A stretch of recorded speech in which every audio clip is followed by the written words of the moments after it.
Hello guys, स्वागत है आपका एक लॉन्ग फॉर्म वीडियो में और शॉर्ट्स कंटिन्यू रहेगी ऑब्वियसली। आज की स्टोरी एक फैमिली के बारे में है। ये फैमिली होती है 4 जनों की। ये रहते हैं शहर में। अर्जुन, उसकी वाइफ मीरा और 2 बच्चे, रोहन और अनन्या। अनन्या सबसे छोटी होती है, रोहन थोड़ा बड़ा होता है। अनन्या होगी लगभग 5-6 साल की और रोहन होता है 10-11 साल का।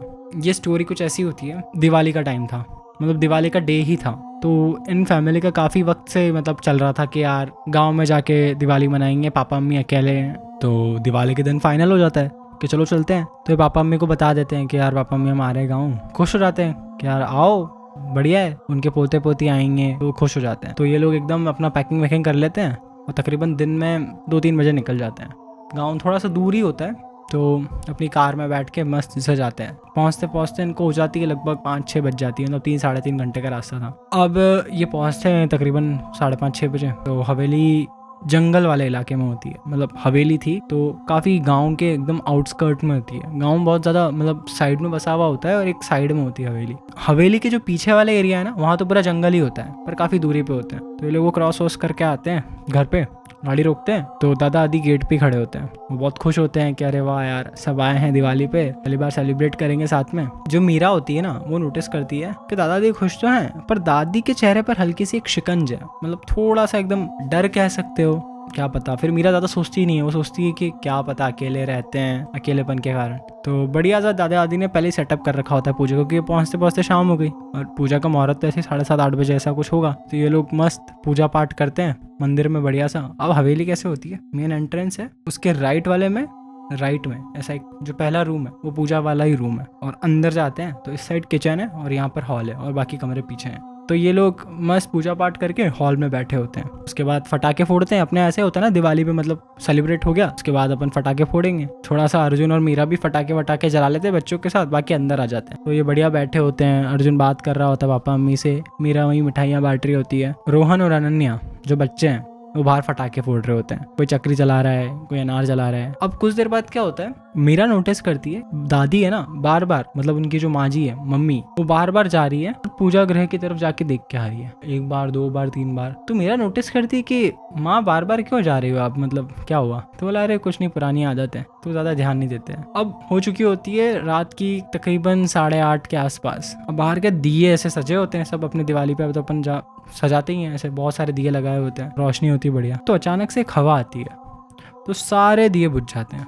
रोहन और अनन्या तो फटाके जला रहे हैं। तो क्या होता है कि उसको फुलझड़ी जलानी होती है। तो वो देखता है यार दिए तो सारे बुझे हुए हैं। वो अपनी फुलझड़ी लेता है और सोचता है यार मैं क्या करूँ। तो वो अंदर जाता है जलाने के लिए। तो वो देखता है कि यार पूजा गृह में से वहां से एक लाइट आ रही है। तो देखता है दिया जल रहा है, तो वो जाता है। अब पूजा घर में क्या होता है, यहाँ पूजा वाला सामान है, इस तरफ लेफ्ट में नीचे ऐसे पड़ा हुआ है एक दिया, थोड़ा सा एक प्लेटफॉर्म है उस पर पड़ा हुआ है। तो रोहन सोचता है अरे भाई इस दिए से मैं फुलझड़ी जला लेता हूँ, क्योंकि उसको अनार वनार वगैरह जो भी जलाना है उसके लिए फुलझड़ी चाहिए। बच्चों को माचिस तो देते नहीं, ही बोलते हैं अपने पापा मम्मी कि यार फुलझड़ी से जला लेना। तो वो जाता है। तो दिया क्या होता है, ऐसा काफी अच्छा बड़ा दिया होता है, उसकी बड़ी से लौ जल रही होती है, बहुत सारा तेल होता है उसके अंदर। उसके पास है ना केस होता है कांच का, मतलब उसको कंडीर कहते हैं अगर आप लोग जानते हो। तो उसको ढक के रखते हैं ताकि दिए पे हवा ना लगे, हवा से बुझे ना हो। तो रोहन जाता है, उसको उठाता है। तो जैसे ही वो पकड़ता है वो तो गर्म होता है, तो एकदम से उसका हाथ से छूट जाता है। जैसे उसके हाथ से कंडीर गिरा वो दिया ढुल गया और दिया बुझ गया और वो चिल्लाया। तो उसी वक्त माँ जी जो उसकी दादी जी है वो दौड़ती हुई और बोला ये तुमने क्या किया। मीरा आती है पीछे और बोलती है कि अरे रोहन जला तो नहीं हाथ। तो माँ जी को ऐसे चिल्लाते हुए देख के वो पूछती है मीरा कि क्या हुआ माँ, ये तो दिया ही था ना, वापस जला लेंगे। तो फिर माँ जी एकदम शॉक में। तो मीरा कंफ्यूज कि ये क्या हो रहा है। तो उसी वक्त अर्जुन भी आ जाता है, दादाजी भी आ जाते हैं। तो फिर माँ जी बोलती है कि दादाजी की तरफ देखती है। फिर सब लोग देखते हैं क्या हो रहा है, ये माँ मतलब पापा को देख रही है और पापा माँ को देख रहे हैं, मतलब ऐसा होता है ना, इतना ज़्यादा ड्रामेटिक क्यों बना रहे हैं इसको। तो उसी वक्त मीरा पूछती है कि मैं वापस जला देती हूँ। तो वो जाती है वो जलाने के लिए और जलता ही नहीं है। वो ऐसे जला रही है, माचिस जला रही है, जैसे पास ले जा रही है एकदम हवा आ रही है, बुझ गया। वो बोलते माँ क्या हो गया, सिर्फ एक दिया ही तो था। दादाजी एकदम गहरी सी आवाज में बोलते हैं ये सिर्फ दिया नहीं, हमारे वंश का सुरक्षा कवच था। अब ये सुन के मीरा बोलती है क्या सुरक्षा कवच, कुछ समझ नहीं आता इनको। तो फिर दादाजी एक स्टोरी बताना चालू करते हैं कि आज से सालों पहले इसी घर में पूर्वज रहते थे। तो दिवाली का दिन था, भिक्षा मांगने के लिए एक साधु आए हुए थे और वो भिक्षा मांगते हैं कि दिवाली के दिन कुछ दे दे। तो होता क्या है, जो हमारे पूर्वज थे वो उनको भगा देते हैं, उनका जो कटोरा होता है वो फेंक देते हैं और बोलते हैं कि नहीं देना, जाओ यहाँ से, मतलब उनका अपमान कर देते हैं। तो वो एक श्राप दे के जाते हैं वो बाबा कि तूने आज मेरा अपमान करा है, हर दिवाली पे एक काला साया तेरे घर पे आएगा खून मांगने, तुम्हारे परिवार का साया आएगा और खून लेके जाएगा। तो वो उस वक्त यकीन नहीं करते पूर्वज, वो बोलते हैं हाँ जा जा, भगा देते हैं। अगले ही साल दिवाली पे उनकी मौत हो जाती है। अगली दिवाली पे किसी की तबीयत खराब हो जाती है और उनकी भी डेथ हो जाती है उनके परिवार में। तो इस कारण से वो लोग जाते हैं, जो उनके पूर्वज थे वही लोग, किसी पंडित जी के पास। पंडित जी बोलते हैं कि तुमने किसी साधु का अपमान किया था? तो बोले हाँ। तुमने श्राप दिया था? तो बोलते हैं हाँ दिया था। वो बताते हैं तो वो पंडित जी बोलते हैं कि अब इसका तो कोई तोड़ नहीं है, सिर्फ एक ही चीज़ तुम कर सकते हो कि एक अखंड दिया तुम्हें हर दिवाली पे जलाना होगा और वो पूरी रात जलना चाहिए। अगर वो बुझा, काला साया फिर आ जाएगा और किसी ना किसी का खून मांगेगा। तो उसके बाद से ही इनके पूर्वजों से इनकी पीढ़ियां वो जलाते हुए आ रही है दिया, जो हर दिवाली इनको जला के रखना होता है। दादाजी सब बता रहे होते हैं तो मीरा कहती है कि माँ जी ये आपने पहले कभी बताया क्यों नहीं? वो बोलते कि कैसे बताते, तुम शहर के हो, तुम लोग यकीन नहीं करते। तो बात सही भी है, उन्होंने यही सोचा कि शहर के हैं भाई, ये लोग क्या यकीन करेंगे, मॉडर्न है, तो इस कारण से वो नहीं बताते हैं। जब तक इस हवेली में है इस परंपरा को कायम रखते हैं। तो इसके बाद से क्या होता है, अर्जुन इस बात पे कुछ यकीन नहीं करता। अर्जुन बोलता है कि क्या है पापा, आप कुछ भी मतलब ऐसी बातों पे यकीन करते हो। उसको लगता है कि ये सब कुछ नहीं होता। उसके बाद क्या होता है कि अचानक से लाइट चली जाती है, पूरी हवेली की लाइट चली जाती है। मतलब दिए तो सारे बुझ ही गए थे। तो उसी वक्त माँ जी और दादाजी तो एकदम डर जाते हैं। माँ जी बोलते हैं कि अब क्या होगा, ऐसे एकदम घबरा रही होती कि अब क्या होगा, अब क्या होगा। तो अर्जुन कहता है कि अरे माँ आप चिंता मत करो, ऐसा कुछ नहीं होता, चलो अब हॉल में चलते हैं। वो लोग जाते हैं ऐसे और उनका लालटेन वगैरह जलाते हैं। अब क्या होता है कि वो लालटेन जलाई उनने, अनन्या की बाहर से आवाज़ आती है कि पापा। तो वो जाता है बाहर दौड़ता हुआ, अब जाते हैं पीछे से। अनन्या बाहर खड़ी है और वो सामने देख रही है। सामने के बहुत दूर पे एक पेड़ होता है, बरगद जैसे ही होता है, सामने एक पेड़ होता है, उस पेड़ की तरफ अनन्या देख रही होती है। तो वो बोलता है कि क्या हुआ अनन्या? तो वो बोलती है कि देखो देखो पापा, मम्मा मुझे वहाँ बुला रही है। तो वो बोलते हैं मम्मा? वो सामने देखता है, कोई नहीं है। बोले मम्मा कहाँ है? मम्मा तो ये पीछे। वो जैसे ही पलट के देखता है, पीछे कोई नहीं। तो पलट के देखता है, रोहन, माँ जी, माँ, पापा, कोई भी नहीं होता। फिर वो जैसे आगे पलटता है, अनन्या गायब। अब वो एकदम शॉक में कि ये क्या हुआ। वो पीछे पलटा, ऊपर परिवार गायब। आगे देखा तो वो गायब। फिर वो पेड़ की तरफ देखता है तो वहाँ पर एक हल्का सी ऐसी बड़ी सी मतलब एक शैडो दिखती है, बहुत लाइट सी फेडेड। वो थोड़ा घबरा जाता है पर उस पर यकीन नहीं करता। उसको ऐसा लगता है सब कुछ नहीं होता। वो मतलब कंफ्यूज होता है, ऐसा होता है ना, बहुत चक्के रह जाते हैं कि क्या हुआ।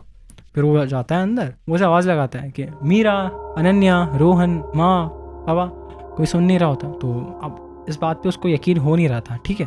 तो थोड़ा थोड़ा वो घबराने तो लगता है कि यार ये सब हुआ क्या। वो इस कमरे में दिख रहा नहीं है, पूजा घर में दिख रहा नहीं है, कहीं नहीं है। फिर अचानक से उसको क्या होता है, ऊपर वाले कमरे में वहाँ सीढ़ियों के वहाँ पर एक खिड़की होती है। जैसे सीढ़ियों पे चढ़ते हैं तो सीढ़ी के इस तरफ एक खिड़की होती है। तो वहाँ पर उसको दिखता है एक सीढ़ियों पे चढ़ते वक्त कि वहाँ रोहन खड़ा है।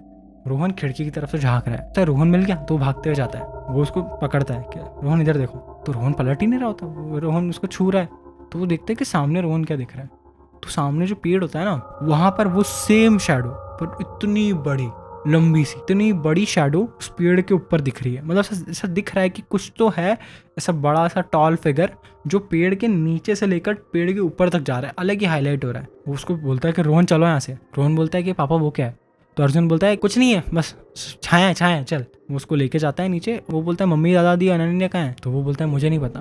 फिर अचानक से क्या होता है कि खिड़कियाँ खट खट खट खट करने लग जाती है। तो वो घबराता है यार कि कुछ हो रहा है। तो फिर क्या हो रहा है पापा, मुझे डर लग रहा है। बोलते हैं कि मम्मी ये सब यहीं पे होंगे, मैं ढूंढता हूँ।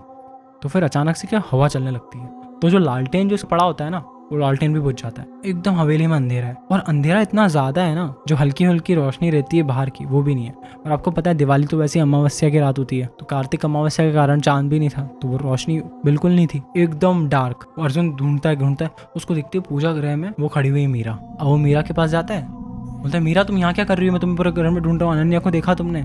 मीरा को जवाब नहीं देती। तो जाता है मीरा का हाथ पकड़ता है। मीरा ऐसे मतलब हाथ एकदम टाइट, पास जाता है तो हाथ छुड़ाने की कोशिश करता है। उसने राइट पकड़ लिया, पहले उसने मीरा का हाथ पकड़ा, अब मीरा ने उसका हाथ वहीं पे पकड़ लिया, टाइट जकड़ लिया। तो बोलता है मीरा ये क्या कर रही है, छोड़ो मेरा हाथ। एकदम से हाथ खींचता है, जोर से खींचता है। तो मीरा की तरफ देखता है ना, तो मीरा की आंखें एकदम ऐसी वाइट। पलटाया तो मीरा का शरीर पलटा, तो मीरा की आंखें से वाइट, मतलब ऐसी सिर्फ वाइट दिख रही है उसकी आंखें, वो ब्लैक पार्ट है ही नहीं, पीपल नहीं है। तो अब इसके बाद क्या होता है कि भाई वो तो भयंकर ही घबरा जाता है। ये मीरा होश में। अचानक से पीछे से रोहन रोने लग जाता है, पापा ये सब मेरी वजह से हुआ है, मुझे वो दिया नहीं बुझाना चाहिए था। तो फिर उसके बाद वो बोलता है कि नहीं हम दिया जलाएंगे। तो जैसे ही वो माचिस उठाता है, वो दिया जलाने जाता है। जैसे ही दिया जलाने जाता है, उसके हाथ से माचिस फेंका जाती है। मतलब ऐसा होता है ना, हाथ पे झटका लगता है, वो माचिस गिर जाती है। वो बिल्कुल एकदम ऐसा शॉक में कि अब क्या करूँ। तो उसी वक्त रोहन उठता है और रोहन भागता है। इधर अर्जुन देखता है कि रोहन के पीछे ऐसी एक काली शैडो आ रही है, घेरा, काला घेरा उसके पीछे आ रहा है जैसे कि उसकी तरफ। वो माचिस उठाता है और उसको पूरा काला घेरा घेर लेता है। रोहन लेता है माचिस, एकदम जोर से हवा चलने लगती है, खिड़कियां खड़ खड़ खड़ खड़ करने लगती है, पूरे घर में मतलब एकदम उतल फुतल मची होती है। मीरा एकदम मतलब बेसुध है, उसको कुछ समझ नहीं आ रहा है। रोहन जाता है माचिस जलाता है, पूरा घर खड़ खड़ खड़ खड़ कर रहा है, जैसे कि उसके आसपास काला घेरा आ गया है, जैसे कि मतलब उसको रोकने की कोशिश कर रहा है। रोहन माचिस जलाता है और उस दिए को जला देता है। वो दिया जैसे ही जलता है वो काला घेरा एकदम सकआउट होता है। ऐसा होता है ना जैसे कि पूरे घर से एकदम वैक्यूम क्लीनर जैसे क्लाउड घूम रहे हैं, वो सब बाहर चले जाते हैं। खिड़कड़ खड़खड़ थी गेट की, खिड़कियों की, वो सब रुक जाती है। जैसे वो दिया जलता है मीरा होश में आ जाती है। तो फिर अर्जुन उसको पकड़ता है कि सब कुछ ठीक है, सब कुछ ठीक है। और तभी उसी वक्त बाहर से दादा दादी और अनन्या अंदर आते हैं और फिर उसके बाद अर्जुन को यकीन होता है। अर्जुन एकदम रोने जैसा हो जाता है। अर्जुन बोलता है कि मुझे आपकी बात पे यकीन करना चाहिए था। फिर दादा दादी बोलते हैं कि कोई बात नहीं, मतलब हम समझ सकते हैं, आखिरकार दिया जली गया। रोहन ने मतलब विल पावर दिखाई मेन, क्योंकि अगर वो नहीं करता तो इनके परिवार में से कोई ना कोई या फिर बाकी सभी जने शायद तक चले जाते। वो रोहन ने वो दिया जला दिया तो बच गए। तो उसके बाद से ये लोग एकदम रिस्पेक्ट करते हैं इस चीज़ की। दिए को जलाकर उसमें तेल डालकर कंडे ढक देते हैं जब इस दिए को जला के रखना है पूरी रात। तो ये थी स्टोरी। तो ऐसे कुछ चीज़ें सच में होती है जो कि पूरी मतलब कि तुम्हारी वंश को ही पूरा श्राप मिल जाता है। तो आज की स्टोरी ये थी। आई होप तुम्हें पसंद आई होगी और ऐसी बहुत सारी स्टोरीज़ मेरे पास है, मैं फ्यूचर में लाने वाला हूँ। कुछ इंसिडेंट्स मेरे साथ हुए हैं, कुछ इंसिडेंट्स मेरे फैमिली मेम्बर के साथ हुए हैं। जो तुम्हारे साथ अगर कोई ऐसी स्टोरी हुई है और तुम चाहते हो कि मैं उस स्टोरी को शेयर करूं, तो नीचे डिस्क्रिप्शन में एक ईमेल है dayshirtstory@gmail.com, उस पर तुम शेयर कर सकते हो और अपनी स्टोरी सेंड कर देना, मैं उसे ज़रूर शेयर करूँगा। सो आई होप तुम्हें पसंद आई होगी। See ya।